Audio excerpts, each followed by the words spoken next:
In the larynx, there are 3 cartilages.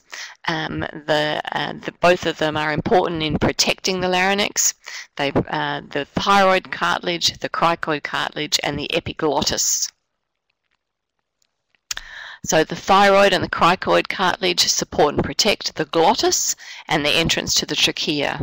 During swallowing, the larynx is elevated, the epiglottis folds back over the glottis, and this prevents food and fluids from going into the respiratory tract. So just take a moment and take your hand and place it over your trachea and swallow. And you'll feel it moving upwards, and if you can visualize it, what's happening is that epiglottis, that piece of cartilage, is folding back over the glottis to prevent food going down the trachea. Here we have another drawing of it. You can see that the thyroid cartilage is the big cartilage. Underneath it you've got the cricoid cartilage, and then right up the top of the drawing you've got the epiglottis, which is showing up there. The next picture will show you in cross-section. So here again you've got the thyroid cartilage, the cricoid cartilage, and the epiglottis. And it's that epiglottis that moves backwards and forwards when we swallow to cover the trachea to prevent any food or fluids going down the trachea. The vestibular ligaments lie within the vestibular folds, and they protect the vocal folds.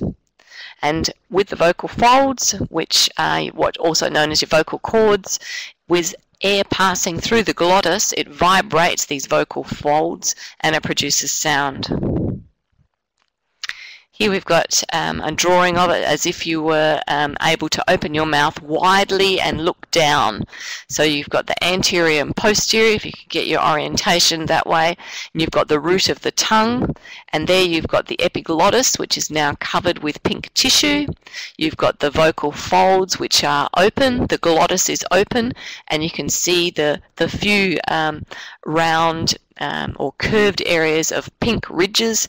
That's the beginning of the trachea, and here we've got air moving down the trachea and the glottis is open.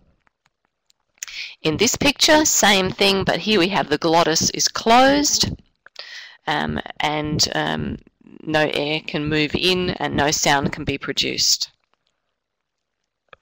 Here we have a photograph showing you from a person who's having a laryngoscope passed down. You've got a little camera, and this will be passed down through the mouth, down past the vocal cords, and down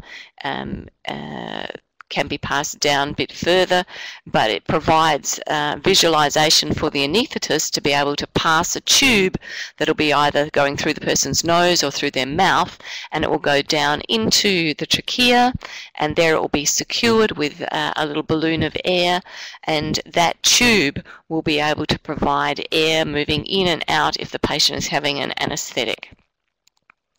So the anesthetic gases move in and out through there, and the anesthetic gases pass through the alveoli membrane into the blood supply and keep the patient sedated.